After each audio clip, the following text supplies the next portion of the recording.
Good evening. We welcome all for the 12th webinar hosted by the Sustainability Standards Board on our fortnightly series of Vasudhaiva Kutumbakam. We are privileged to have Ms. Usha Ganpati Subramaniam, who is a practicing company secretary, as a speaker for the topic of funding sustainability measures through bonds. Just before we start the event, we will have our institute's anthem as a practice. मृत्युर्मामृतं गमय असतो मा सद्गमय तमसो मा ज्योतिर्गमय मृत्युर्मामृतं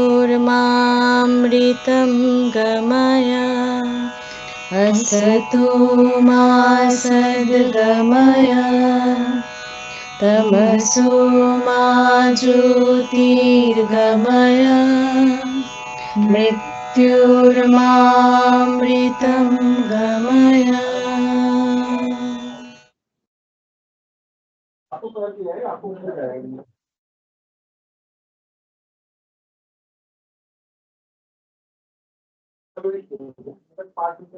Just to introduce, Usha Madam is very regular with her articles in our monthly newsletter titled Sukhini Bhavantu with her special corners and articles.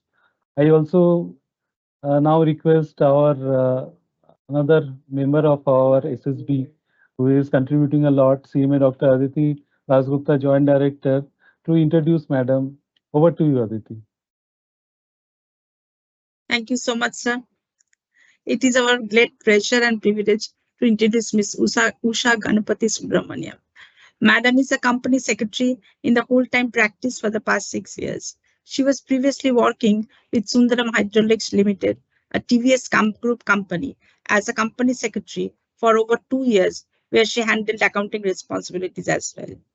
Madam teaches corporate and securities law subjects for executive and professional programs of the Company Secretaryship course at the Institute of Company Secretaries of India and law subjects and strategic management for CA inter and final students, and has taken guest lecturers at other education institutions also. She has co-authored the book Handbook on Secretarial Audit with C.S. A. Shekhar and Dr. Ranjit Krishnan, which has been published by Taxman Publications. She has also authored and co-authored articles which have been published in professional journals, including the Chartered Secretary, the Management Accountant Journal, the Chartered Accountant, and in newspapers. She has edited and contributed to several newsletters, case studies, fiction and non-fiction books. On the academic front, she has done her bachelor's in commerce from the University of Madras, associate member of the Institute of Company Secretaries of India, CFA from the Institute of Chartered Financial Analysts of India University, and holds a diploma in management accounting from SEMA London.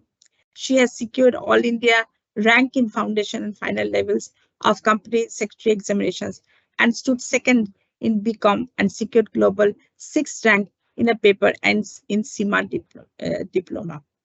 We welcome you, ma'am. Thank you very much, ma'am. A very good evening, everyone. My sincere thanks to the Sustainability Standards Board of ICMA for this wonderful opportunity. Thank you, the chairman of SSB, CMA Dr. Ashish Thatti sir, CMA Dibendu Roy sir, and Aditi ma'am for your very warm and kind welcome. And my sincere thanks to Dr. Ranjit Krishnan sir for his constant encouragement and motivation. And so let me just share my screen and we'll go into today's topic.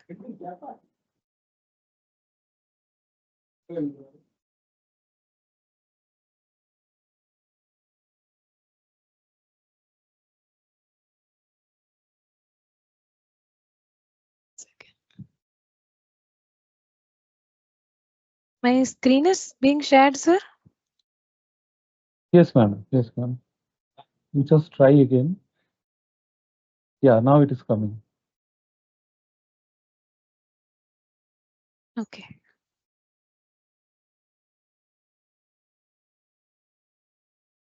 The PPT is visible, sir. No, madam, you uh, Yeah, I think you have shared the whole screen. You just share the PPT. Yeah, it is coming now, madam. Yeah, it's perfect. You can go ahead. Okay. So the topic is financing sustainability through bonds. But before we go into the concept of bonds or even sustainability, let us look at where we are as a world right now. So throughout the history of mankind, the concept of evolution has been learning, relearning, unlearning, relearning, and it has been a lot of trial and error. And at every cusp of transformation, we do not know what is going to come. So the same happened when we had the industrialization or the industrialization reforms in the 1850s or in the later half of the 18th century. In those times, we were very, very eager to adopt a lot of technology, adopt them in every way that we can, just as how it is happening right now with artificial intelligence. But little did we know that that sort of industrialization would lead to a boom of in various industries and a growth or spurt in um, a lot of sciences, including the medical sciences. And it also was one of the factors that led to the population growth. And because of that, a lot of consumption, the consumption level of the economy started increasing, of the world started increasing, and that had several unintended consequences. Little did we know that time that these consequences would follow.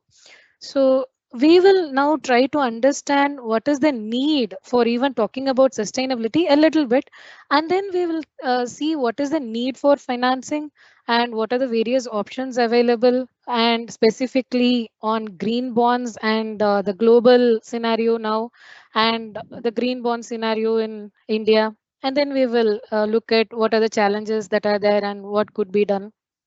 So why do we need to think about sustainability?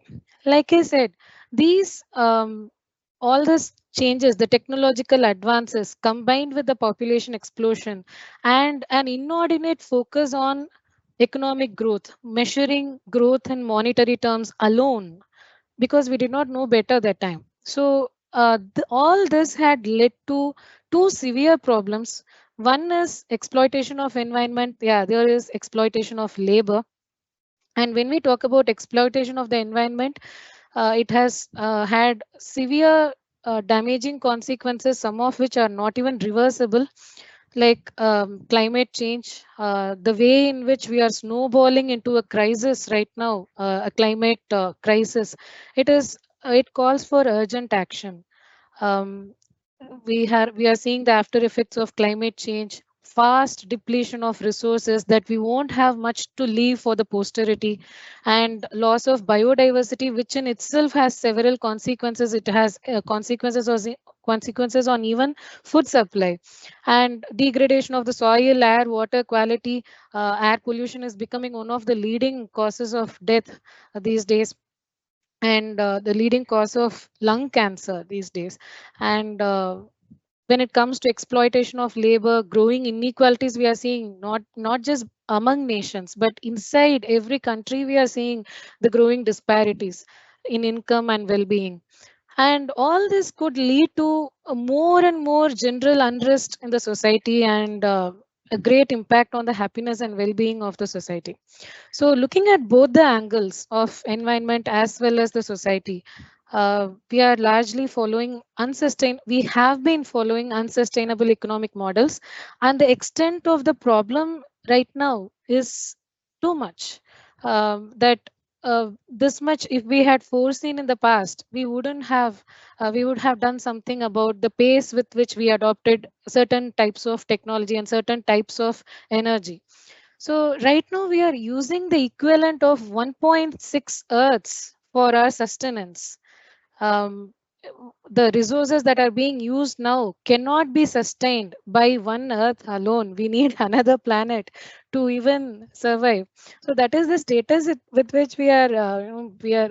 But um, the consequences are felt more in the um, emerging economies than in the developed economies. And so the urgency of action may not be felt that much generally by people. And 75% of the Earth's surface has been significantly altered by human actions. And this is mainly due to deforestation and mining and extracting oil from the oceans. And all these have been happening in a mindless pace, having only profits in mind, and being unmindful of what is happening to the environment in the process. And even agriculture has had a lot of impact on the loss of biodiversity, the way in which we are growing the food, and the methods adopted, and the amount of food that is needed, even that has an impact on the loss of biodiversity. And the most important one regarding climate change is global average temperatures have been increasing, and especially the last decade. Every day we hear news saying that this summer is the hottest summer ever. In 2023, we heard that, and 2024, we are hearing that the last 10 years, the last decade has been um, the warmest ever in the history of the mankind. And global average temperatures, we are fast moving towards 1.5 degrees Celsius, more than the pre-industrial levels. So that is what we are having as the benchmark now, whether it is the United Nations or when it comes to the nationally determined contributions. We all talk in terms of 1.5 degrees Celsius, and this is the increase, maximum increase that we can allow the planet to go. Beyond that, it would have even more disastrous consequences. And people are of the opinion that nothing can save the planet when that happens. So we are, it is like a car which is moving at a very fast pace towards a dead end, and the car needs to be reversed. Car needs to be reversed, or at least slowed down before it hits the wall. So that is how the world is going about right now. So since that much level of urgency is needed, we are seeing actions all over the world. We are seeing forums, we are seeing international institutions talking about sustainability, we are seeing the governments following the footsteps of the international institutions like the UN, and urging the businesses and the public to adopt sustainable models of living. And this is a very, very urgent necessity of today. And so what is needed now is to turn our focus a little bit away from profits. Not saying that profits or money or the economy is not important. Definitely that is important. That is the basis of exchange of value. But having consideration to the intangibles, so far these were intangibles: environment and the social equity, social justice. They were intangibles earlier, and they were hardly seen, out of sight, out of mind. They never entered the discussions. Like 20-30 years back, corporates did not talk much about environment or social justice, that is the ESG factors was not um, right now. Those are factors which are being talked about in every board, almost in every board. Even in the small companies, when they are supplying to the bigger entities, they are talking about how we can become more sustainable. Because whether or not they realize the urgency themselves, there are other participants like their own customers who will urge them to adopt these practices, else they will lose their business. So slowly the focus in government circles, in corporates, in financial institutions, in banks, in wherever we go, the concept of ESG is rightly taking the center place here, and we are all moving towards more sustainable. It is just an effort. All these terminologies like ESG, socially responsible way of living, or responsible business conduct, or the triple bottom line, all these are efforts to move towards a more sustainable future where we can leave something for the posterity, and the posterity can also continue that lifestyle, whether it is business or in the form of personal lifestyle. So we are having several points of view, all of which point to these things, that when it comes to businesses, not only profits, but people and planet also must be taken into consideration. The environment and the social equity must also be taken into consideration, so that we are having a balanced way of developing. It is not just growth in terms of money, but we are developing as a collective humanity. And so in this way, there are several institutions which have taken up the concept of sustainability and tried to give it a shape, because we tend to remember those things which are well defined. So sustainability was defined by United Nations in as far back as 1987 as meeting the needs of the present without compromising the ability of the future generations to meet their own needs. And it may look like a simple definition, but what we are actually doing now is, even for the most basic of our needs, we are depending on unsustainable methods. Even for the littlest of things, we are depending on unsustainable methods. For example, we are using a water bottle. The half life of a water bottle is almost 200 years. So it would get, when we throw it out, we just throw out the water bottles just like anything, but when we throw it out, they take it takes more than our own lifetime to for it to degrade, if at all it degrades. So it's quite a serious matter. Wherever we see we are using plastic, we are using unsustainable or environmentally very dangerous substances. Using plastic bottles was just a small example. We can imagine what is the extent of the problem when we consider the whole of our lifestyles and whole of our businesses, how they are being run, and what models, what products are being pushed. The problem is quite severe, actually. And the UCLA Sustainability Committee has also defined the concept of sustainability from the 3 points of view, being environmental health, social equity, and economic vitality.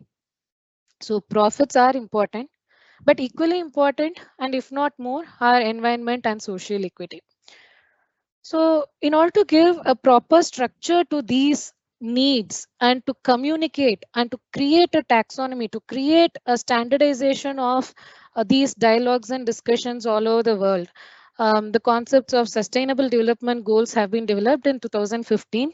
Uh, Much earlier to that, they were there, but it was in 2015 that it took the current shape.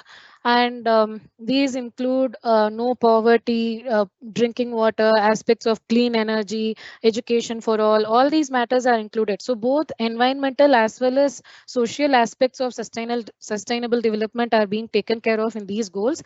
And these goals have become a framework of sorts for all the governments to start working on their return to sustainability. So, and simultaneously, the net zero goals were also developed, the nationally determined contributions. What would each nation, what is each nation committing for the purpose of stopping or reversing this? Reversing the climate change may not be possible, but at least stopping the pace at which, slowing down, decelerating the pace with which we are reaching that, moving towards that 1.5 degrees Celsius. We are nearly almost there. If we look at the data from NASA, it says we are somewhere around 1. Sometimes it says 1.42, another time it says 1.36. So we are already there, nearing that, very much nearing the 1.5 degrees Celsius, which is the danger um, uh, post.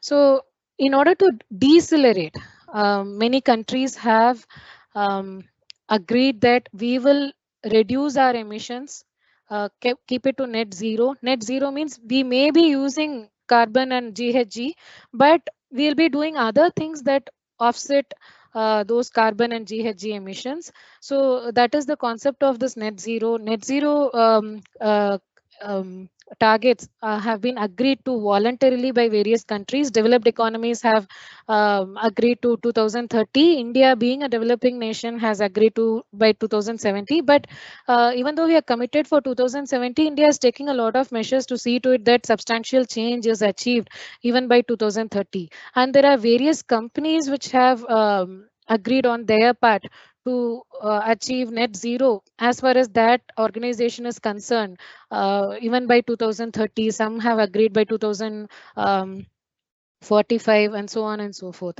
So all this committing to this nationally determined contributions and committing to implementing sustainable development goals, it is not just a matter of international cooperation or international concerted action, but it's an urgent action which is necessary for the livelihood and the life of the people of every country. So, and India being a very populous nation, it is much more prone to climate risks.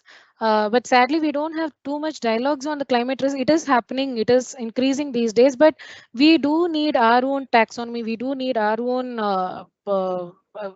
even without being urged by United Nations or any other international body, we do need to have to open our eyes fully to the problem which is there here, collect data on it, how can it be prevented, and like I said, it India being very sensitive, both the businesses as well as people have to take urgent action towards sustainability. And transitioning to sustainable models involves a lot of self evaluation and stock taking. This is as much applicable for households as it is applicable for businesses. So what is our carbon footprint? And it is more important for businesses because their carbon footprint is more.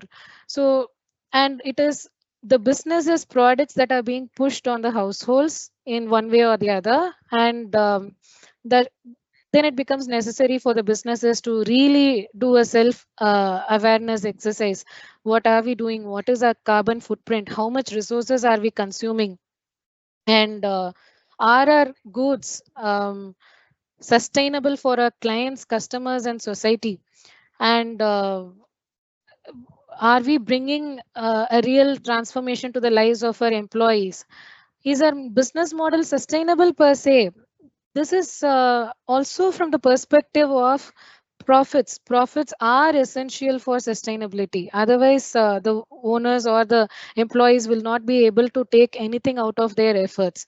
So we have to keep in mind the balance between the profits, planet, and people, and understand objectively what is the carbon footprint of the business, and what are the types of resources we are consuming, how much of it is virgin raw material, how much of it is recycle, are we using any recycled material at all? So these questions have to be asked. And what are we doing about the end of the life of the product? Are we taking responsibility for that? Are we having some mechanisms to ensure that our customers are able to safely dispose of or sustainably dispose of the products at the end of their useful life? So all these questions must be asked by the businesses. And asking is free of cost, but implementing the solutions, that does involve a lot of money, that involves a lot of investments. So what possible measures can be taken to move towards sustainability? So moving to renewable energy resources is the most common form of transitioning to sustainability and decarbonization as far as possible. Moving to renewable energy resources is a form of decarbonization, but there are other forms of decarbonization like reducing the emission levels through installing some components which could reduce the emissions, and then building resilience to climate change. Resilience is resilience to disasters, and mainly focusing on disaster recovery. Are we uh, uh, are we having sufficient systems or adequate systems to ensure that we are back on track if any major climate change happens? Suppose if we are actually going to reach 1.5 degrees Celsius, then in those cases, are we prepared to meet the consequences? And every business would have consequences. This is not some distant thing which would affect the businesses.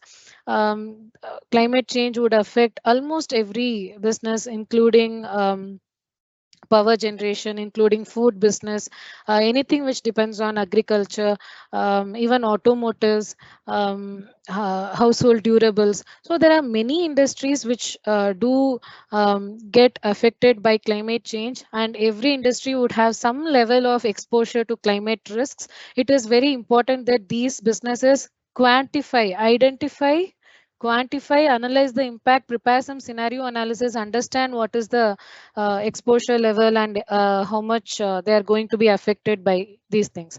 And so building resilience accordingly based on the exposure to the climate risk and adopting circular business models. This is the need of the hour. What is a linear business model? What we are right now following, most of the businesses are into linear business models where they just extract the raw materials or buy the raw materials, extracted raw materials, and then they produce and then they um, leave it to the consumer, the customers to do whatever they want to do with the product, including disposing of them in any manner they want. But a circular business model is one that takes care of the end of life, at the end of the life of the product. They would ensure that it enters the cycle again. It is not just discarded. It is not just waste reduction, but it is ensuring that virgin raw materials are not extracted again and again and again, depleting the valuable resources of our Mother Earth. So at the end of life, they would try to reuse the products or reuse the components of the products, repair them and reuse them or remake them or recycle them. And thereby this cycle would be kept going. So that is the concept of a circular economy or a circular form of business model, whereas a linear model will just stop with this. It will just stop with the deliver part. You just deliver to the customer, they'll just use it, they'll just dispose it, and nobody knows what is going to happen. They'll just end up in landfills.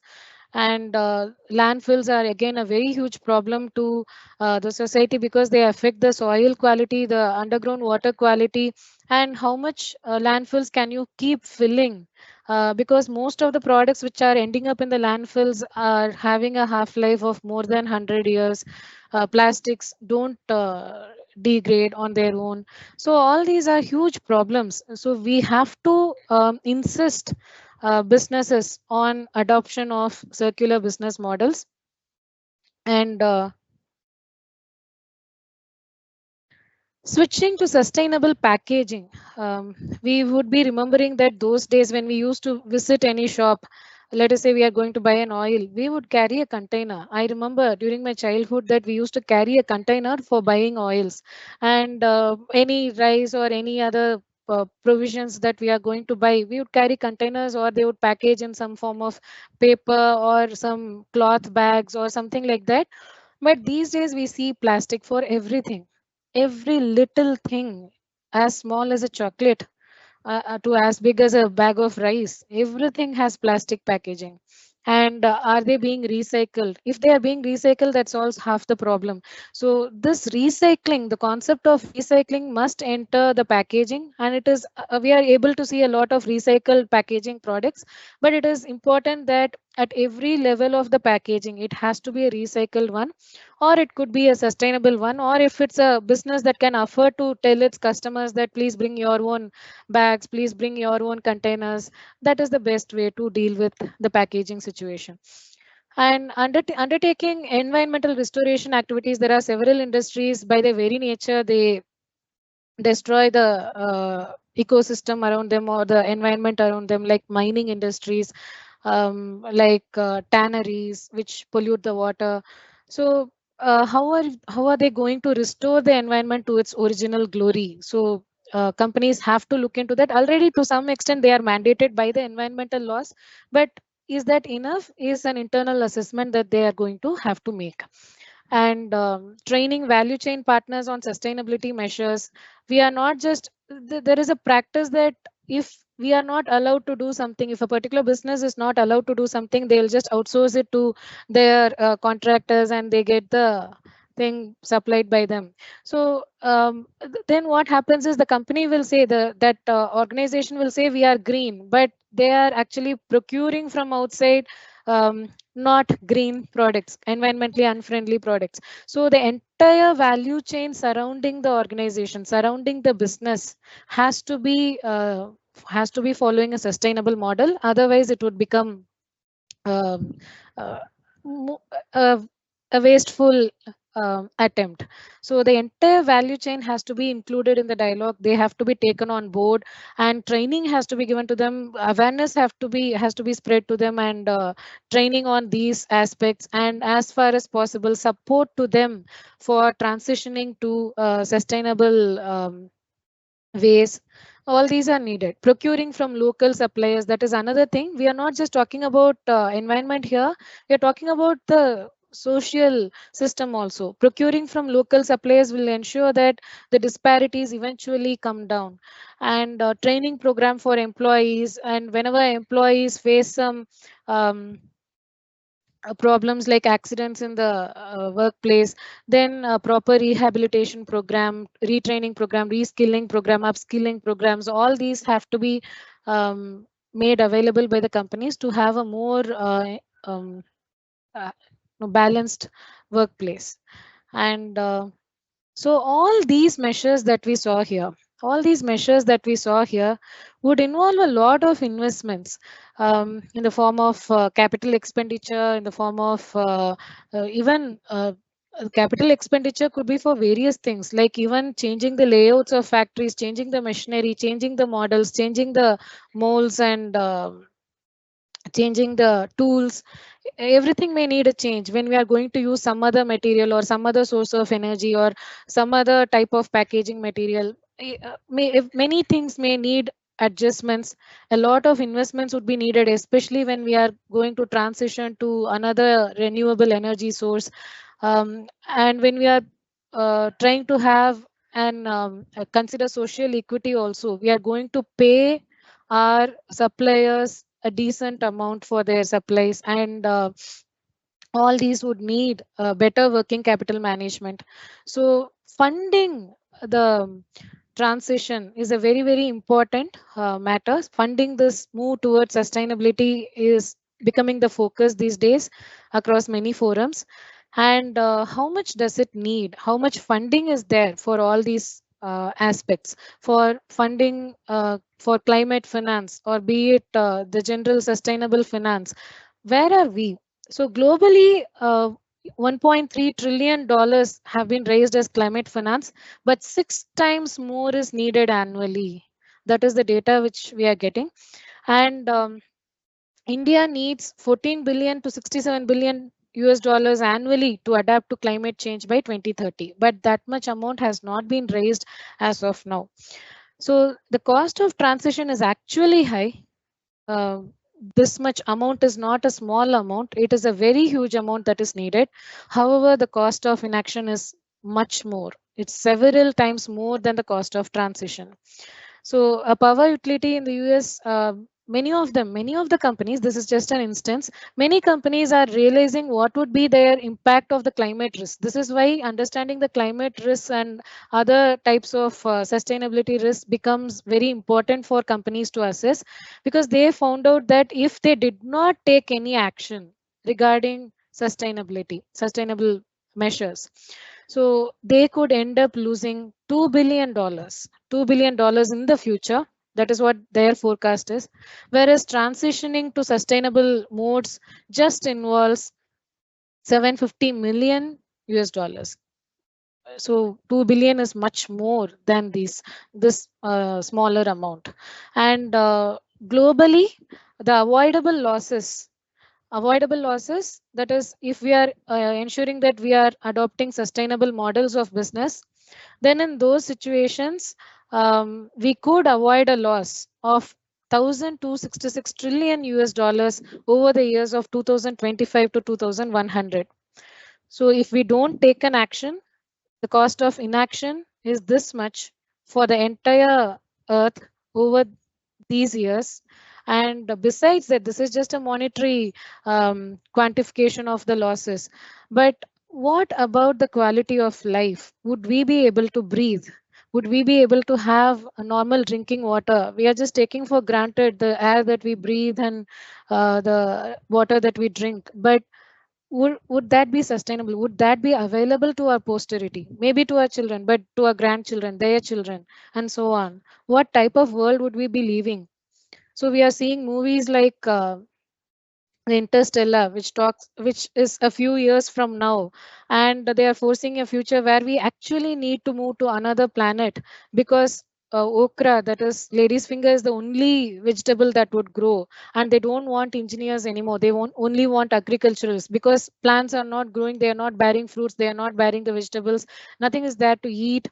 So that sort of situation may look like exaggerated when we see in the movies, but it is not actually exaggerated. If we keep going in this space, that could actually become a reality. So the urgency of action is being felt, the urgent need for action is being felt by several organizations all over the world, and they are convincing the governments to move towards sustainable measures. And that is what has laid the foundation for these financing options. So how is how are the sustainability measures being funded? How is the move to the sustainability measures being funded? We are not just talking about the businesses, we are talking about generally. So generally means whether it is the government which needs those funds, whether it is the businesses that need those funds, whether it is the local authorities that need those funds, whatever be it, there are several sources of funding this move to sustainable modes of living. So we have grants from governments and developmental finance institutions, low cost project debt, subsidized project debt. Project debt is something which is like a loan which we take for specific projects, specific funding those sustainability move projects.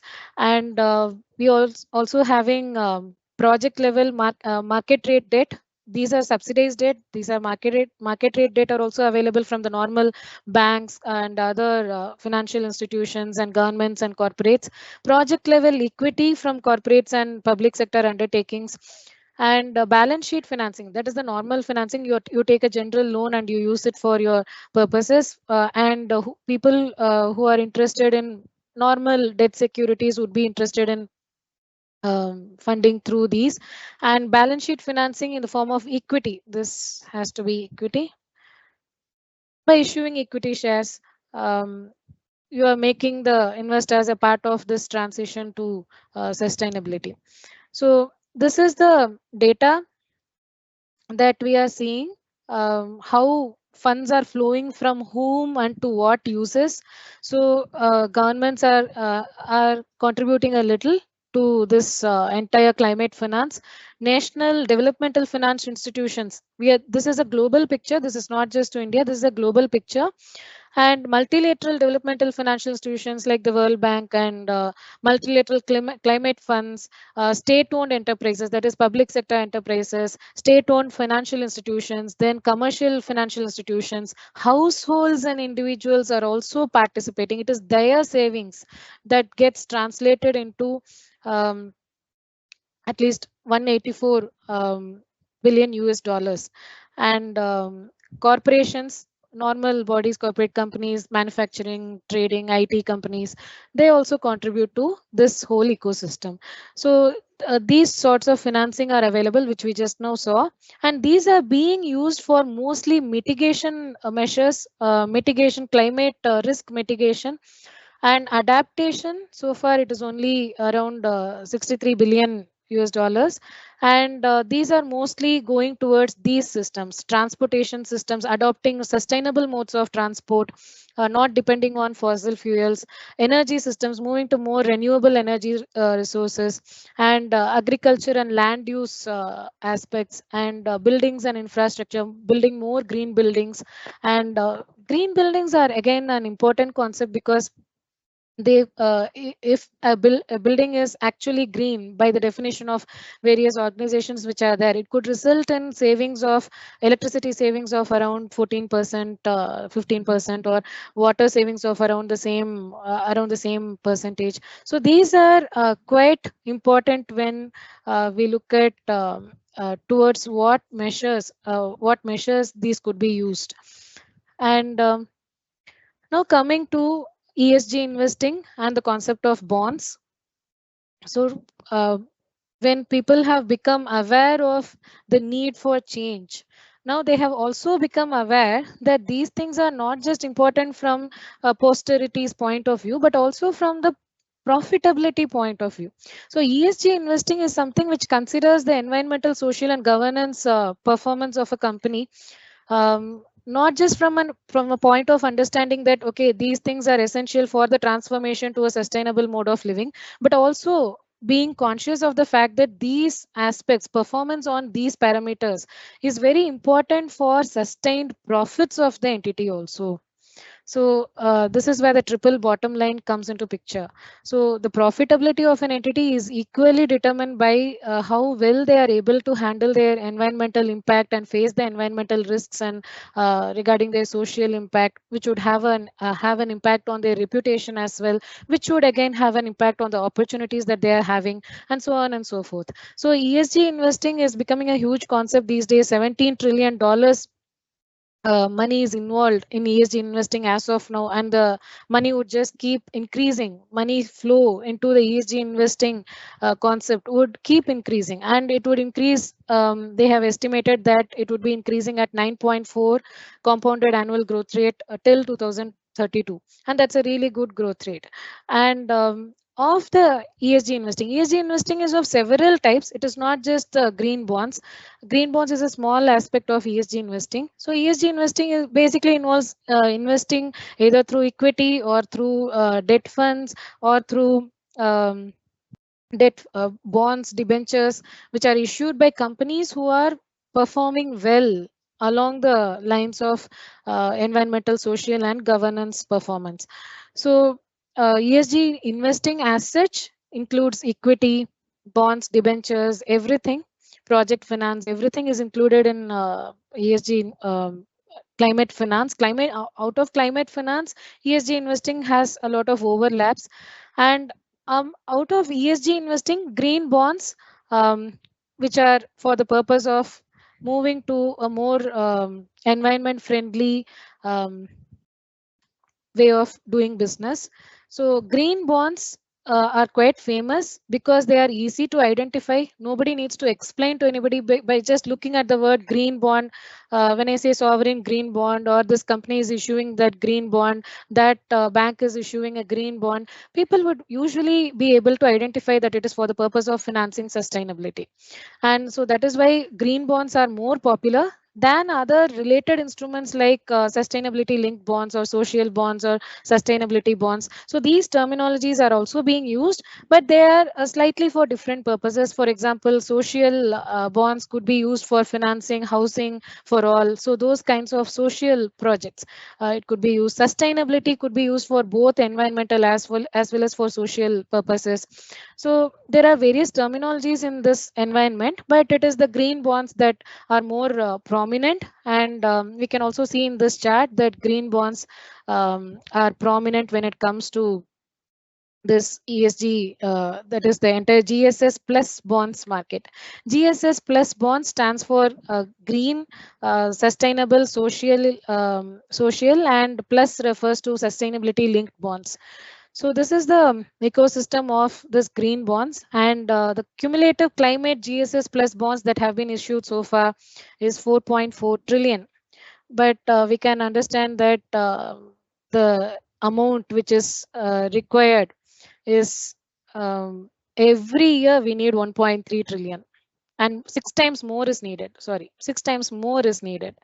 So that much amount is needed, but we are right now here.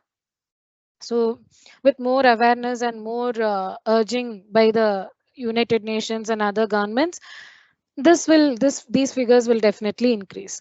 And ESG and socially responsible investing bonds, they rose from 4.2 billion in 2018 to 102 billion. So a very fast increase which we are seeing in a span of a few years.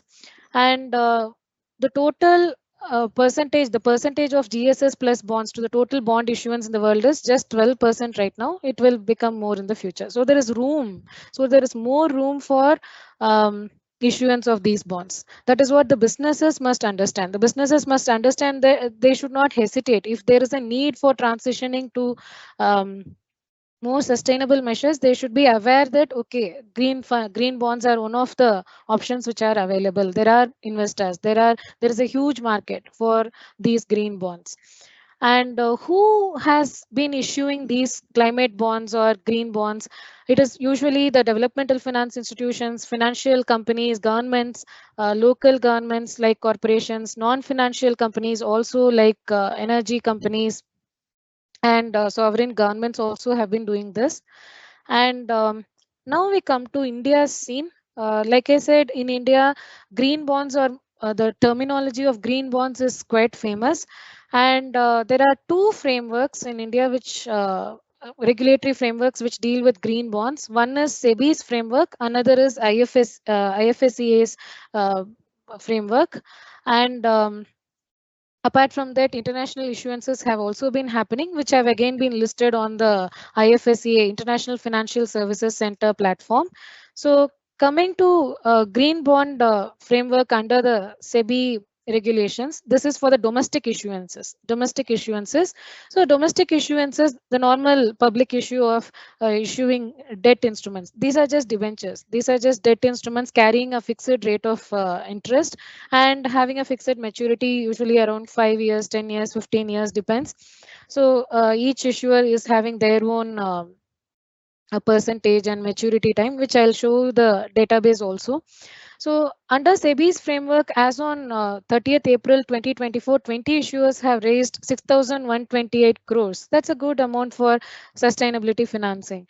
And under the and it shows that there is room for more. So the market would be willing to take more. So under the IFSCA framework, that is international issuances and then listing on the IFSC stock exchanges. What is IFSC? It is International Financial Services Center, which is essentially a special economic zone which is established for the purpose of exporting of financial services. And one of the important purposes of having IFSCA is to have foreign like jurisdiction within India itself, where there is a relaxed FEMA regime and a different regulatory framework for securities market and for the banks and insurance companies. And this IFSC zone, right now we are having only one in India, which is in Gift City, Gujarat. It's in the Ahmedabad district of Gujarat. And there is a separate authority which deals with the IFSC units. It is called the IFSC authority. And under the IFSC framework, the amount of green bonds is much more. It is 12.3 billion US dollars, whereas the domestic issuances is just 0.7 billion US dollars.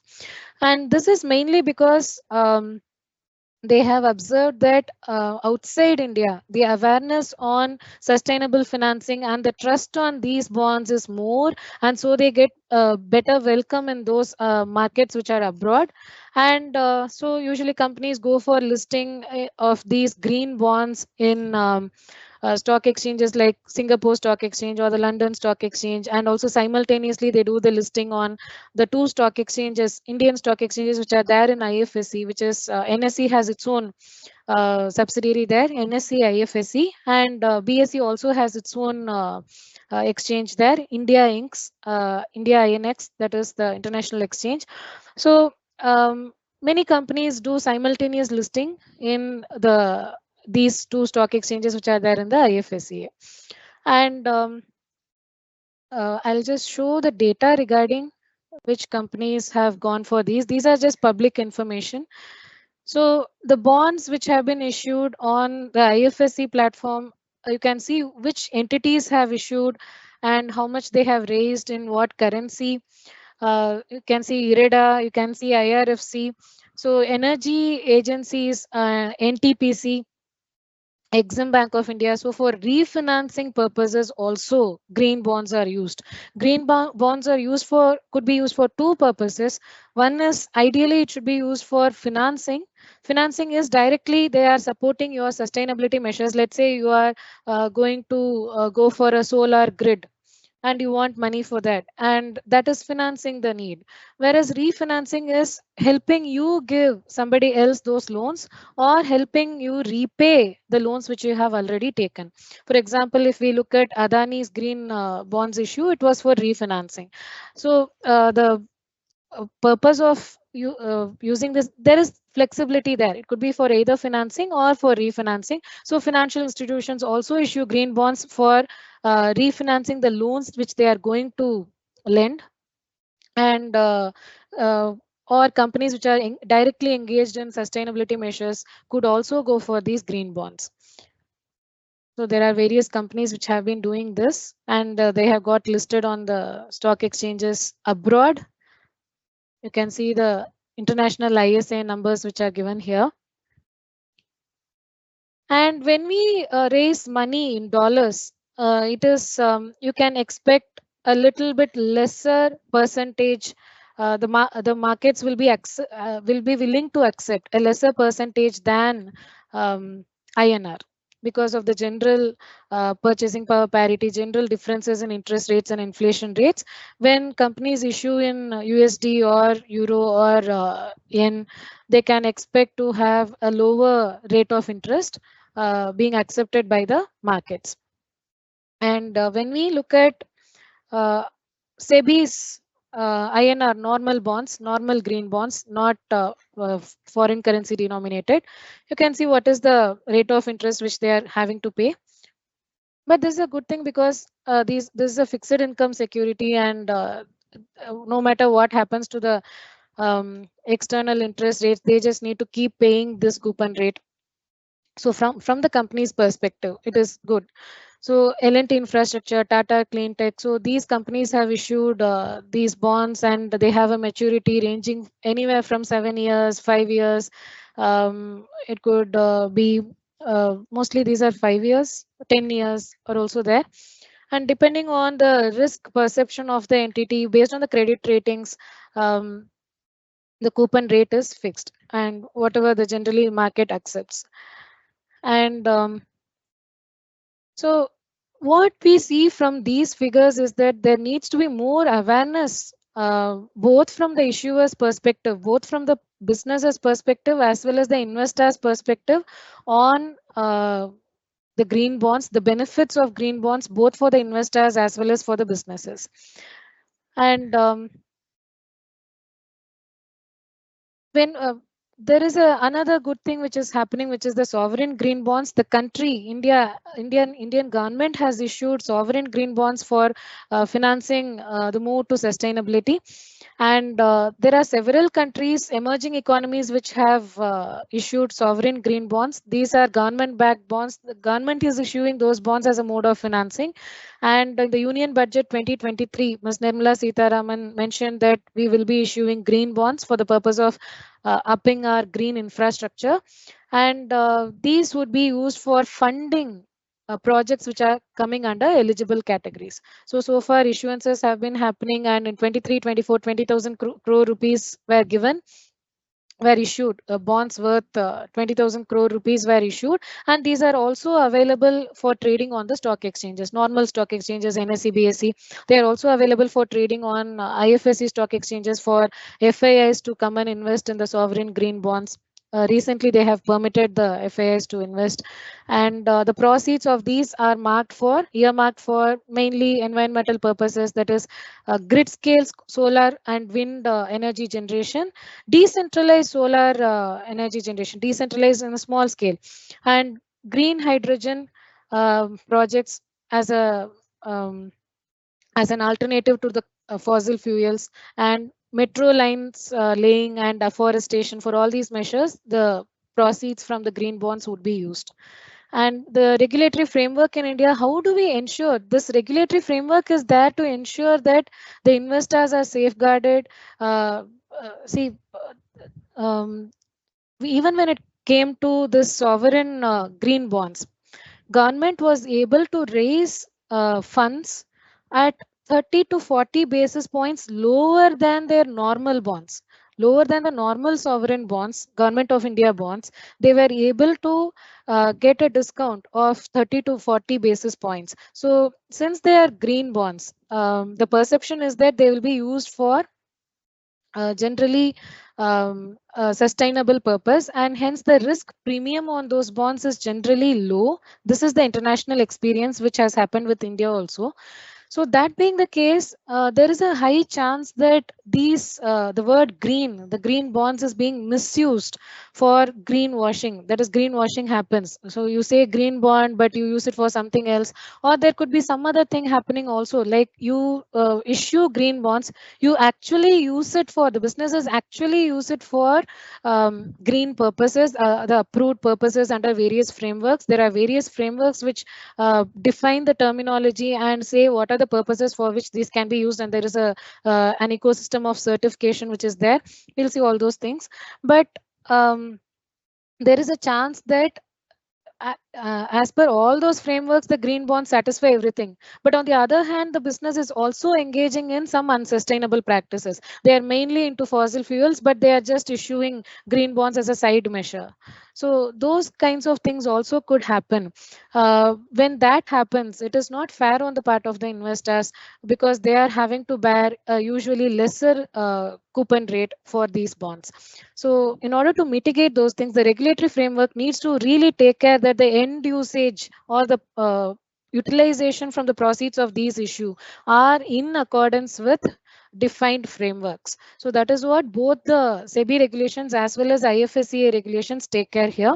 So any normal debt issuance for that matter involves credit rating, involves appointment of a trustee, debenture trustee, and it involves, if it's a secured instrument, it involves creation of a security cover to cover both the principal as well as the interest. If it's a public issue, listing is mandatory. If it's a private placement, listing could be voluntary, but in most of the green bonds, even in private placement, listing is preferred. So when it comes to listing, we need to have a good credit rating process, and also we need to approach the credit rating agencies for credit rating, and we need to have a trustee to ensure that the debenture holders, the bond holders, are safeguarded. So what are the possible end uses which SEBI is permitting? So the proceeds of these green debt securities can be used for renewable energy, clean transportation, climate change adaptation, climate resilience, energy efficiency, including constructing green buildings, sustainable waste management, and all these uses. And there is also adaptation to circular economy, blue bonds for sustainable water management, yellow bonds for solar energy, and transition bonds for aligning with India's NDCs. So these transition bonds could be used for purposes which are not stated here, but which could indirectly help India in achieving these NDCs, which don't exactly fit the environment criteria, but could be like investments for reducing the emissions from traditional sources, which don't exactly fit the above criteria, not exactly green per se, but will eventually lead to transitioning to achieving India's NDCs. What is in NDC? Nationally determined contributions. We are planning to achieve net zero by 2070. So anything which could help with that is also included here. And coming to what are the measures which are in place to ensure that the proceeds are used for the said purposes?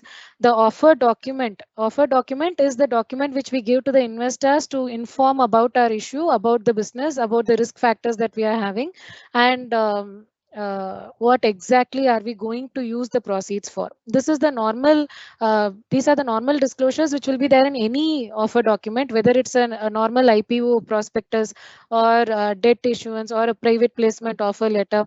So there are some additional disclosures which are required in the offer documents, which are what projects have been chosen by the entity and how are they fitting into the criteria of the green framework. Each entity is required to follow a green framework, have its own green finance framework or a green bond framework also, stating clearly what are the types of projects which we will be identifying and using it, and what is the criteria for determining those, whether those projects fit into it, and continually monitoring whether the projects fit into that criteria. how are we going to track the deployment of the funds, and whether these are going to be used for financing the sustainability measures, or we are going to use it for refinancing. It could be for repayment of loans or for on lending for green projects. So how much percentage will be used for refinancing, how much percentage will be used for financing, so that people know how direct the benefit is or how indirect the benefit is. And temporary placement of proceeds till they are being deployed in the sustainability measures, where will we park our funds, and does it indirectly benefit any other unsustainable businesses, so that public could perceive those risks.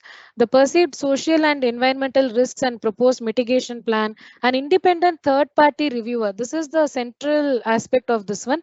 An independent third party reviewer or certifier for reviewing or certifying the process, including project evaluation and selection criteria, etc. And continuous disclosure is also required regarding these aspects, where we have deployed, what uh,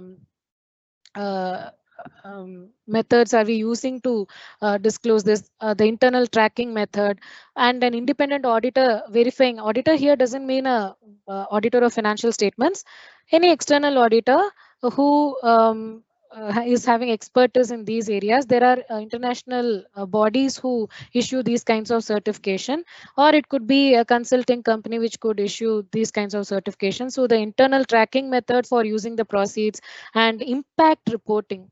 So whether we have used the money for the purposes which we have stated in the offer document, and whether we are and what does it have the intended impact. Okay, we have used it for the same project which we have identified, but what about the efficacy of the effectiveness of the project per se? Are we wrong in thinking that this particular technology will lead to this particular outcome? So testing the outcomes is also important when it comes to green bonds. And business responsibility and sustainability reporting, some aspects of it have been mandated for green bond issuers.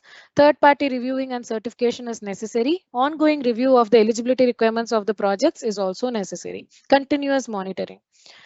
And there are, I showed you the data regarding the various green debt issuances, and how some of them have utilized it for their projects.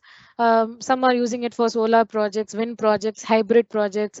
Some are using it for mass transport, energy efficient buildings, and so on and so forth. These are extracts from some companies. I think the PDF could be shared. And coming to what are the ongoing requirements in case of listed green bonds, whatever is applicable for a normal listed company, a debt listed company would be applicable for them also. Plus, if the value of the green bond issuances is more than 500 crore rupees, they would be required to adopt good corporate governance norms, which are given as part of the listing regulations. This involves appointment of independent directors. There are limits on remuneration to the managing director, executive directors, and having various committees as part of the corporate governance process. So those corporate governance norms, and a strong control or regulation on related party transactions. So these become very much a part of the requirements when it comes to listed debt securities. And green securities are not exempt from these requirements and all. They are just like any other debt security. And quarterly financial results, statement of deviations in the utilization, and annual credit rating reviews, and disclosure to the debenture trustees, intimation to stock exchanges on major events, on the payment, whether the payment of interest and repayment has been happening as per schedule or not. So all these measures go to ensure that the investors are protected. And under the IFSCA regulations also, we have a similar framework where the utilization is aspect of the end use of the proceeds is being given a lot of importance. Here also external review is important, and having a framework, having an internal framework which is aligned with the global frameworks for usage of these funds is necessary. And additional disclosures on utilization, allocation, impact, much similar to what is there under SEBI regulations, that is required. Secondary listings are also permitted. If you are listed on another stock exchange abroad, you can do a parallel listing here. And there are various companies which I showed you in the Excel sheet. There are these entities which have issued such bonds. Many more are yet to come. And REC Limited, for example, issued a huge size 61.1 billion Japanese yen green bonds, 5-year, 5.25-year, 10-year green bonds, January. So these are some extracts from some of the offer documents on how they are structured. For example, Renew is an Indian company, but it has set up a subsidiary in Mauritius, which went for the green bond issue. But somehow they are classified as Indian companies in the Singapore Stock Exchange. So when we are listing in other jurisdictions, we have to follow those regulations which are there also. So the company should be prepared for those things. Mainly, we are targeting the international investors through these outside India issuances. But whatever regulations are there in the US for the US investors, the UK for the UK investors, in Singapore, in the jurisdiction where we are listing, and if we are setting up a special purpose vehicle for doing this listing, what is the law in that land for all these issuances? All these need to be kept in mind. So the compliance aspects will be a little bit more when we are doing international listing. And so the frameworks to prevent greenwashing, SEBI has said that has specifically included an annexure to see to it that greenwashing doesn't happen. Mainly, they are saying that do a continuous monitoring to ensure that whether the paths you have undertaken to move towards sustainability, are they actually resulting in reduction? You are deploying the funds, okay, somebody is checking, okay, but are the methodologies you are adopting, or the, let us say you are investing in a plant and machinery which could reduce the emissions, or which is using an environmentally friendly technology, is it actually efficient? Is it actually environment friendly? Are they have you measured the impact of it? So continuous monitoring of that should happen, and it should not utilize funds raised for green bonds for any other purposes. If there is a deviation, it should be immediately informed to the investors. They should not use misleading labels, hide trade-offs, or cherry pick data from research to highlight green practices. That is what I said. The company could be going for a green issuance, but in the background it could majorly be relying on fossil fuel technology, though it would be using the green funds for the green projects. What about the nature of the entity per se could be more, it may also be increasing its investments in the fossil fuels. Then what is the use? We have to see the bigger picture also. It wouldn't be fair for the investors if that is the case. It shall maintain higher standards associated with the issue of green debt security while adhering to the rating assigned to it. Quantify the negative externalities associated with the utilization of the funds. So what are the unintended consequences? Whether there are any negative consequences which could be foreseen for this green project, it could have consequences. So if there are negative consequences, those should be identified as well and disclosed. It shall not make untrue claims giving false impression of certification by a third party entity. So third party certifications must be genuine certifications. And there is an International Capital Market Association. There are several international bodies like that, which I have mentioned here also. International Capital Market Association principles, climate standards, climate boards initiative, which is there, which has come up with standards.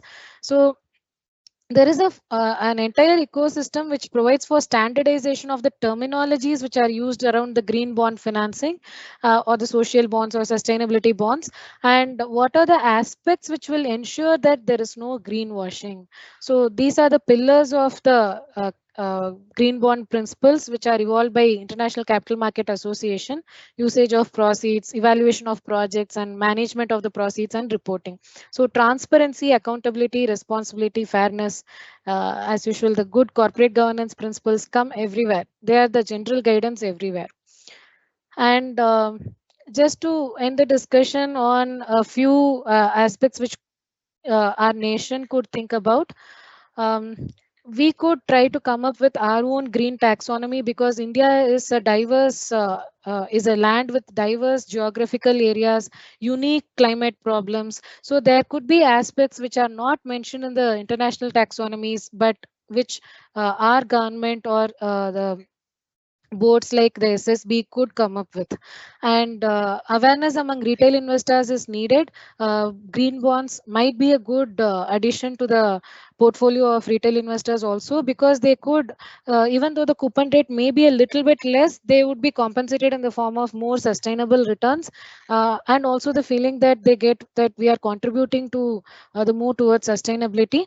And since this is not equity, they wouldn't face the problem of uncertainty of cash flows. This is a bond. This carries fixed income, and so there could be a good balance in the portfolio if green bonds are added. So a lot of awareness needs to be spread among the investors, not just retail investors, even among the corporate investors and institutional investors.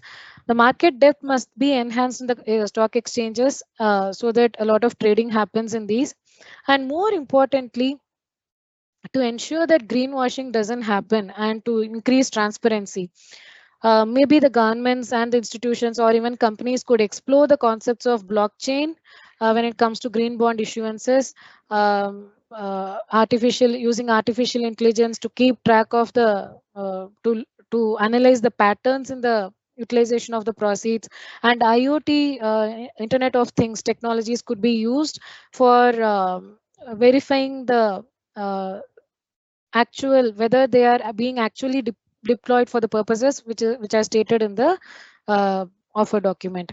So when these measures are taken up, the transparency quotient will also improve. There would be increased trust in the green bonds by the investors, which would again lead to a good pricing for the green bonds, which would ensure that more businesses are enthused to take up green bonds as a measure of raising finance for the sustainability measures. And that could eventually lead to sustainability or sustainable development actually becoming a reality. It is not yet a reality. It could become a reality if the financial aspects are being taken care of. So with that, I'd like to end my presentation. Are there any questions, ma'am?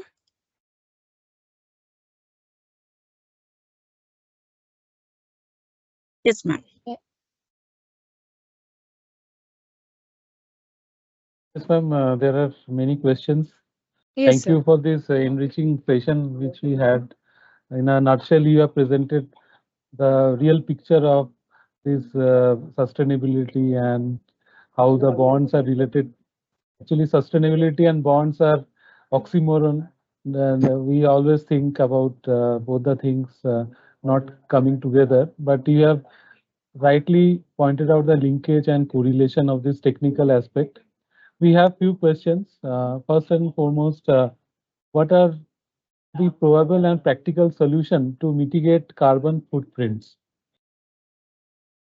The first one would be to moving to renewable energy resources Okay. and pollution control equipment, having pollution control equipment in place. And generally moving towards, even right now, I read a data that when it comes to transportation, there is a huge market for hybrid cars in India. The market for hybrid cars is increasing. That's a good measure. Even though the um, fully electric vehicles are maybe yet to pick up in the levels which are seen in Europe, we are now on a good level in the hybrid cars market. So measures like that could ensure that carbon footprint could be reduced. Right, ma'am. Madam, you talked about green bonds. Globally speaking, which countries do you think they have advanced in terms of green bonds? I think China's total cumulative bond issuance is the first, then comes ours, Okay. the cumulative issuances. Okay. And when speaking about bonds, professional face challenges in terms of theory versus reality. How can we mitigate the gap, particularly CMAs? With respect to, sir, sorry, couldn't. Like while you can see that there is actual the usage of sustainability is only on paper. It is like an white elephant, but Yeah. in on reality is something different. So Yes, as yes, yes, yes. professionals, as CMAs, how can we bridge the gap between actually what is the reality and what is on paper? Yes, sir. So the role of CMAs here is very, very important to check the end usage. because CMAs know how a product is being produced. They know from the BOM, the bill of materials, till the stage of sale. They know what goes into the production of these any product, be it any product or be it any service or be it any utilization of a particular machinery. CMAs are able to understand the data, analyze the data, identify the red flags, and even the cost audit per se could throw up a good amount of information on how the utilization is happening, whether the company is actually moving towards green sustainability models or not. So by analyzing the data, which the CMAs are naturally experts at. So the role of CMAs here is extremely immense to ensure that the proceeds are used for the purpose for which they are stated in the offer document. Yes, sir.